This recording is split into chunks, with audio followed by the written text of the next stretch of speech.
Il Click Day è fissato per martedì, quando Luca Zaia darà ufficialmente il via alla sua campagna elettorale. Si parte da H-Farm, la fabbrica delle nuove start-up, là dove esattamente un anno fa chiuse la sua prima uscita ufficiale da Premier Matteo Renzi.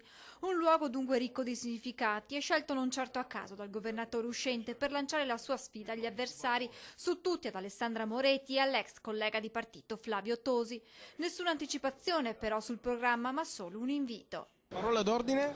Parola d'ordine, venite tutti martedì, cioè domani, 17 marzo alle ore 11 a H-Farm, quindi in quel di Roncade, e lì si vedrà. Una campagna elettorale senza fuochi d'artificio, ma che annuncia Zaia promette sorprese. Della sobrietà, io direi, soprattutto per quella linea comunicativa che vogliamo presentare per i veneti, e sarà una sorpresa, nel senso che io la ritengo una sorpresa visto e considerato che è una campagna che interpreta anche una nuova linea e comunque è sempre coerente con quello che abbiamo fatto. E intanto si pensa alle possibili alleanze, a quella con Forza Italia in particolare. In attesa che Matteo Salvini incontri Silvio Berlusconi, Zaia pare ottimista sulla riuscita dell'accordo. Io posso dire che per quel che riguarda il dialogo con Forza Italia è un dialogo produttivo, assolutamente costruttivo, anche perché lo si fa con serietà sulla base dei programmi.